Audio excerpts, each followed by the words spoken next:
Mindfulness meditation में आप सबका हार्दिक स्वागत है। बहुत ही दिलचस्प पड़ाव पे हम आ चुके हैं। मेडिटेशन के बारे में हम समझने लगे हैं, लोगों को इसके अंदर रुचि आने लगी है। कुछ लोगों के अंदर कन्फ्यूजन है, लेकिन ये कन्फ्यूजन भी बहुत अच्छी चीज़ के बारे में, मेडिटेशन के बारे में, माइंडफुलनेस के बारे में, मन को समझने के बारे में हम बेसिक्स की चर्चा कर रहे हैं और इस गाड़ी को हम आगे बढ़ाते हैं। और इससे एक ही चीज़ हो सकती है आपके जीवन में, और वो है लाभ।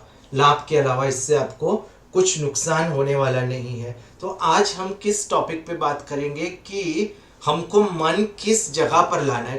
कोई एक साधन, कोई एक स्थान हमको निर्धारित करना पड़ेगा जहाँ पे हमको मन को बार बार लेके आना पड़ेगा। हम मेडिटेशन करेंगे, मन को शांत करने का प्रयत्न करेंगे, फिर वो अलग अलग दिशाओं में चला जाएगा, भटक जाएगा वो। तो कोई एक स्थान अपने को रखना पड़ेगा। बहुत सारे लोग भगवान का नाम लेते हैं या कोई मंत्र जाप करते हैं, या तो कोई आकार होता है उस पर ध्यान केंद्रित करते हैं, या तो हृदय पे ध्यान केंद्रित करते हैं। हम लोग हमारे श्वास पर ध्यान केंद्रित करेंगे।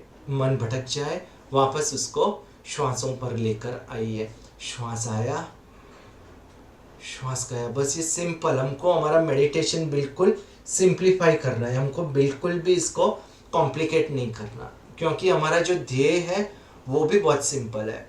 हमारा ध्येय कोई बहुत बड़ा नहीं है कि किसी भगवान का दर्शन करना या तो फिर कोई ऐसा चमत्कार करना। नहीं, हमारा ध्येय बिल्कुल है कि मानसिक शांति, एक आध्यात्मिक अच्छी स्थिति, एक ऐसा जीवन जिसमें हमको खुशी मिले, दूसरे लोगों तक हम खुशी पहुंचा सके, पॉजिटिव वाइब्रेशंस पूरे दुनिया में चले जाए और हमारे अंदर से स्ट्रेस डिप्रेशन चला जाए। तो फिर हमारा जो आज का पॉइंट है कि हमको ब्रेथ पे क्यों फोकस लाना है, श्वासों पे।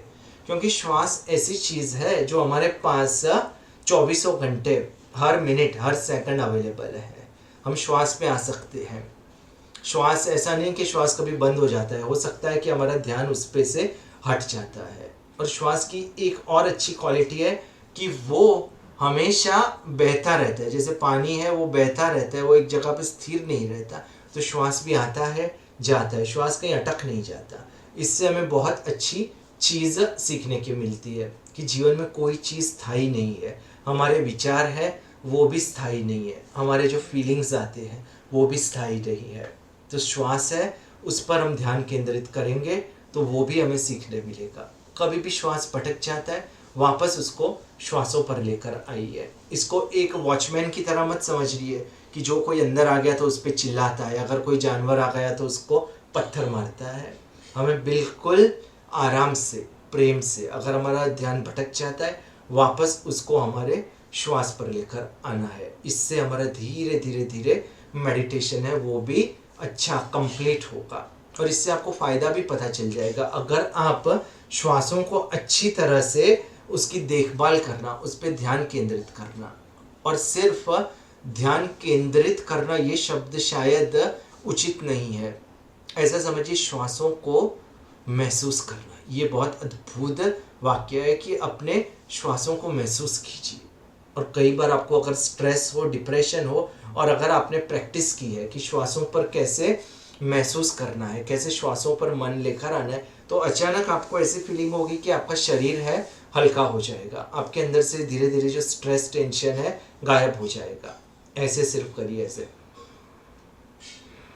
10 बार करोगे तो वाकई में आपको उसी वक्त लाभ होने लगेगा। लेकिन उसके लिए सिर्फ क्या आपको ज़रूरत पड़ेगी, प्रैक्टिस की। जैसे मैंने आपको बताया, तो रेगुलरली आप इसकी प्रैक्टिस करते रहोगे तो वाकई में जब आपको तकलीफ होगी, दिक्कत होगी, टेंशन होगा, तो सिर्फ आप 5 मिनट नहीं, लेकिन 2 से 3 मिनट भी आप ये कर लोगे तो आप पूरी तरह से रिलैक्स हो जाओगे। और इसकी एक टेक्निक मैंने आगे के वीडियोस में बताई थी कि एक मोबाइल आप रख सकते हो, उसमें कोई ऐप रख सकते हो, उसमें हर 1 घंटा होता है, तो उसमें कोई बेल बजे या कोई साउंड हो, और जैसे ये बेल या साउंड बजती है तो आप वापस अपना ध्यान श्वासों पर लेकर आइए। तो वाकई में आपका जो पूरा स्ट्रेस, टेंशन है वो दूर हो जाएगा। तो आज हमने बातें की कि वो चीज़, वो स्थान, वो चीज़ जिस पे हम हमारा ध्यान केंद्रित कर सकते हैं, जिससे हमारा जो मेडिटेशन है वो कंटिन्यूअस बना रहे।